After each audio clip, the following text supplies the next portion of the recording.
अस्सलामुअलैकुम वरहमतुल्लाहि वबरकातुहू। कैसे मेरी प्यारी बहनें, आप सब उम्मीद करती हूँ खैरियत से होंगी। आज मैं आपके साथ बहुत मज़ेदार से मिक्स सब्ज़ियों के कबाब की रेसिपी लेके आई हूँ। आप समझ लें कच्चे कीमे के कबाब की रेसिपी। बिल्कुल कच्चे कीमे के कबाब में और इन सब्ज़ियों के कबाब में कोई फ़र्क नहीं है। तो चलिए मैं आपको रेसिपी का बताती हूँ किस तरह बनाना शुरू करेंगे। सबसे पहले मैंने बड़े साइज़ के 2 आलू लिए, कच्चे आलू। इन्हें कद्दूकश कर लिया। ये देखें, बिल्कुल बारीक फ़ाइन कद्दूकश करना। शावज़ ये वाला बल्ब खोलो, बड़ा वाला। इस तरह कद्दूकश कर लिया और इसको खूब दबा दबा के ना मुट्ठी की मदद से, आलू में क्योंकि पानी बहुत ज़्यादा होता है, इसका पूरा पानी निकाल दें। कद्दूकश करने के बाद इसको खूब अच्छे से आप कच्चे आलू को ही कद्दूकश करेंगी, फिर इसका पानी निकाल दें। उसके बाद शिमला मिर्च है, इसको भी मैंने बिल्कुल बारीक कद्दूकश ही किया है। अगर आपके पास चॉपर मशीन है तो आप चॉपर मशीन में डाल के सारी सब्जियों को एक साथ चॉप कर लें। उसके बाद है बंद गोभी, ठीक है, इसे कद्दूकश कर लिया। देख रही हैं आप कितना बारीक कद्दूकश किया हुआ है, ये ले लिया।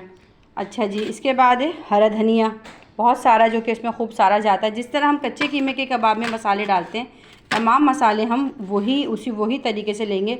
बस नाम है सब्ज़ी का, जायका तो आपको पता ही है कि कितना इसका ज़बरदस्त होगा जब ये कबाब हम उस तरीके से बना रहे हैं। तो अच्छा जी, इसमें मैंने देखें आलू ले लिया है कद्दूकश किया हुआ, बंद गोभी ले ली कद्दूकश की हुई, शिमला मिर्च ले ली। अगर आपके पास गाजर है तो आप गाजर भी ले सकती हैं। जो सब्ज़ी आप डालना चाहें वो डाल सकती हैं, पर ये 3 सब्जियों में बहुत मज़ेदार टेस्ट आता है। गाजर वगैरह से फिर वो चाइनीज़ कबाब जैसा एक फ्लेवर आ जाएगा। हरे धनिया की मिकदार इसमें थोड़ी ज़्यादा जाएगी। उसके बाद है हरी मिर्चें 2 अदद, थोड़ी सी प्याज और टमाटर बारीक बारीक कटे हुए। हरी मिर्चें इसमें मैंने ज़्यादा डाली हैं क्योंकि मैं इसमें लाल मिर्च की मिकदार कम रखूँगी। उसके बाद है साबुत धनिया भुना हुआ, फिर है सफ़ेद ज़ीरा, ये देखें भुना हुआ, ठीक है। साबुत धनिया हम ज़्यादा डालेंगे। पिसा हुआ गरम मसाला है, ठीक है, पिसा हुआ गरम मसाला 1 टीस्पून है। साबुत धनिया कुटा हुआ 2 टीस्पून है और सफ़ेद ज़ीरा 1 टीस्पून है। ये सब भुनी हुई हैं, रोस्टेड हैं। उसके बाद है कुटी हुई मिर्चें, नमक और सूखी अदरक का पाउडर, ठीक है। अदरक का पाउडर है 1/2 टीस्पून, नमक है 2 टेस्ट और थोड़ी सी कुटी हुई लाल मिर्चें। मैं इसमें लहसुन अदरक का पेस्ट यूज़ नहीं करूँगी, हम इसमें डालते हैं अदरक का पाउडर। उसके बाद है इन सब चीज़ों को हम पहले मिक्स कर लेंगे। खूब अच्छे से मैं इन सब चीज़ों को मिक्स करूँगी। आप यकीन जानेंगे इतने टेस्टी कबाब है। इनका लुक भी, टेस्ट के साथ साथ इनका लुक भी इतना प्यारा आता है कि आप जब इसको मतलब किसी के आगे सर्व करेंगी ना, और जैसे सरप्राइज़ के तौर पे रख दें और फिर आप उसको बताएं नहीं कि आपने ये वेजिटेबल कबाब रखें, तो वो पहचानना मुश्किल हो जाएगा ये वेजिटेबल कबाब हैं या ये कच्चे कीमे के कबाब हैं। और फिर हेल्दी तो आपको पता ही है, हेल्दी तो ये हैं ही हैं। खूब अच्छी तरह से हम मिक्स करेंगे क्योंकि आपको पता है नमक डालने के बाद, मिर्चें डालने के बाद तमाम वेजिटेबल्स जो होती हैं वो लाजमी पानी छोड़ती हैं। और ये हम कच्ची वेजिटेबल्स में बनाएंगे क्योंकि ये है ही वेजिटेबल्स के, जिस तरह कच्चे कीमे के कबाब बनते हैं इस तरह ये कच्ची वेजिटेबल्स में कबाब बनते हैं। बहुत हेल्दी, डाइट वाली ख़वातीन के लिए तो मैं कहूँगी ये बहुत बड़ी एक नेमत जैसी रेसिपी है, वो लाजमी इसको फॉलो करें, ठीक है। खूब इसे अच्छी तरह मिक्स कर दिया। इसके बाद भुना हुआ बेसन, ठीक है, बेसन है, इसको खूब अच्छे से भून लिया है। भूनने के बाद 2 चम्मच है भर के इसके अंदर डालेंगे। अगर आपको लगता है कि इससे ज़्यादा भी इसमें गुंजाइश है तो आप इससे ज़्यादा भी यूज़ कर सकती हैं। इसको अब मैं खूब अच्छी तरह हाथ की मदद से मिक्स करूँगी। मुझे लगेगा कि इसमें नमी है तो मैं बेसन की मिकदार और बढ़ाऊँगी, कि हमें ये देखना है कि इस तरह करके बाइंड हो रहा है कि नहीं हो रहा। अभी हमें इसमें थोड़ी सी गुंजाइश लग रही है कि हमें इसमें बेसन थोड़ा सा ऐड और करना होगा। शावेस वो पीछे स्लिप पे देखो, शॉपर में है ना, वो खोलना है शॉपर, देखो वो पीछे घी के डब्बे पे रखा है। शॉपर दो खोल के, बस मैं स्पून से ले लूँगी। इसमें मैं 1 टेबल स्पून के करीब, मैंने ज़्यादा ही भून लिया था बेटा, इसको पूरा सही से खोलो।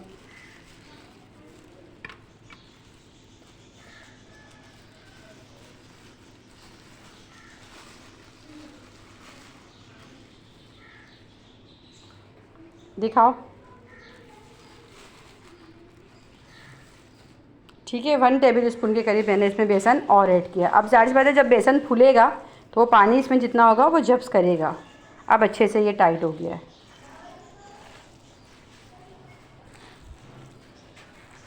इस टाइम पे जब हमें लग रहा है ये बेसन भी ज़ाहिर सी बात है अभी फूलता है, आपको पता है वो पानी जब्स करेगा अपने अंदर, तो ये और अच्छे से ड्राई होगा।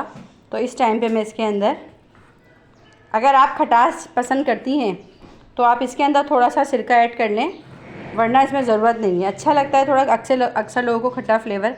अच्छा, 1 अंडे की सफ़ेदी बाइंडिंग के लिए ना, 1 अंडे की सफ़ेदी इसके अंदर डालेंगे।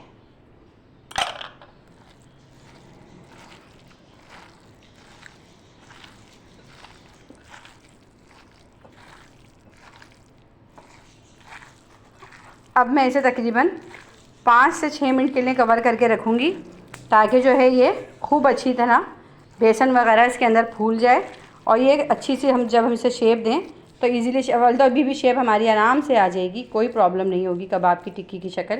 ये देखें, आप देख रही हैं। लेकिन जो है फिर भी मैं इसे, ताकि फ्लेवर्स तमाम वेजिटेबल्स में सब में अच्छे से आ जाएं, तो मैं इसे 5 से 6 मिनट के लिए छोड़ूंगी ढक के।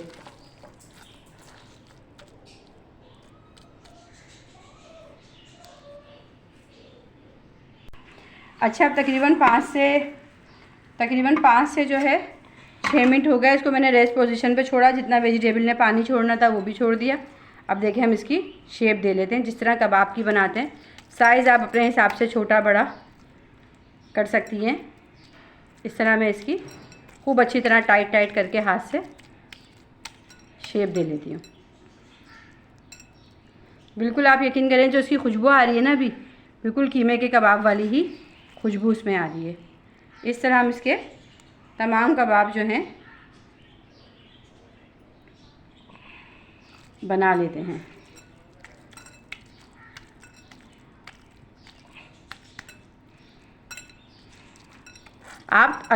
मैं आपको बार बार एक बात बोलूँगी, अगर आपको पानी लगे, नमी लगे इसमें, तो आप इसमें बेसन ऐड भून के रखें, लेकिन भून के आप इसमें बेसन ऐड करती जाइएगा, तो ये आपके टूटेंगे बिल्कुल भी नहीं, क्योंकि हमारी वेजिटेबल्स कच्ची हैं, तो डर होगा कि ये टूटे ना। इसी तरह अब मैं तमाम कबाब बना लेती हूँ।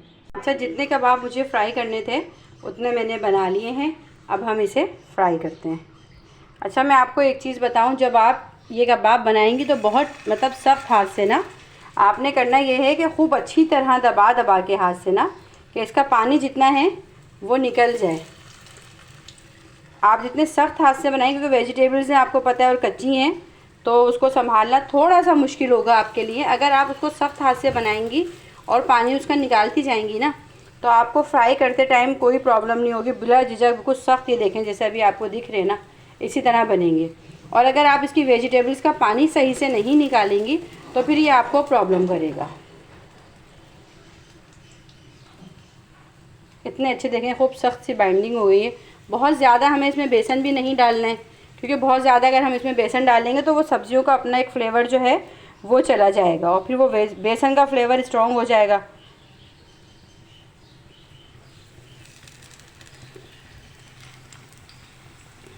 अभी मुझे जितने कबाब फ्राई करने थे, तकरीबन ना बहुत स्लो आंच पे और ना ही बहुत तेज़ आंच पे, दरमियानी आंच पे हम इसे फ्राई करेंगे, ताकि वेजिटेबल्स जो हैं वो अच्छे से कुक हो जाएं। और कबाब को भी हमने छेड़ना नहीं है, तकरीबन 3 से 4 मिनट तक। मैं एक बात फिर आपको दोहरा दूं, जब आप तमाम मसाले वेजिटेबल्स मिक्स कर लेंगी, अंडा डालने से पहले बेसन डाल दिया आपने, बेसन डाल के खूब अच्छी तरह मुट्ठी से आप इसको मिक्स करेंगी। मिक्स करने के बाद आप इसको दबा दबा के इसमें जितना पानी है वो निकाल देंगी आप, ठीक है। उसके बाद अगर, क्योंकि हम पानी डालते हैं ना, आलू तो आपको आप बताइए ऑटोमेटिकली कितना पानी छोड़ता है, तो जब हम उसमें नमक वगैरह डालते हैं तो उसकी क्वांटिटी और डबल हो जाती है, तेज़ी से पानी छोड़ता है आलू। तो उस टाइम पे हम सारा पानी निकाल देंगे, फिर हम 1 अदद अंडे की सफ़ेदी डालेंगे, तो वो हमें इसकी बाइंडिंग में हेल्प करेगा, खूब अच्छे से ये बाइंड होंगे। तो बस अब हम इसे फ्राई करते हैं, फिर मैं फ्राई करके आपको इसका फाइनल लुक दिखाती हूँ। ये देखिए, मैं इसका साइड आपके सामने ही चेंज करके दिखाती हूँ। और माशाल्लाह देखें, कोई वो नहीं कि डर है कि कोई टूटे हैं कुछ हो, आराम से देखें। एक साइड से देखें फ्राई हो गया। अब मैं साइड चेंज करके तमाम कबाब की दूसरे साइड से, इसको अब हम इसी तरह 2 से 3 मिनट, जब तक खूब अच्छे से क्रंची ना हो जाए। आप ये देखें लुक इसका, कौन कहेगा ये वेजिटेबल्स के कबाब हैं। इसी तरह हम तमाम कबाब जो हैं चेंज करते हैं और फिर मैं आपको डिश आउट करके दिखाती हूँ। ये देखिए माशाल्लाह से कबाब बन के रेडी हैं। बहुत मज़ेदार वेजिटेबल के कबाब हैं, लेकिन बिल्कुल कच्चे कीमे के कबाब की तरह, बिल्कुल कोई नहीं पहचान सकता इसको। जब आप आगे रखेंगे गोश्त के कबाब हैं या ये वेजिटेबल्स के कबाब हैं। उम्मीद है कि आप मेरी इस रेसिपी को जिस तरह मैंने आपको बताया है पूरा इसी तरह फ़ॉलो करेंगे, आपको पसंद आएगी। तो मेरी वीडियो को लाइक, शेयर और सब्सक्राइब ज़रूर करेंगे। अल्लाह हाफ़िज़।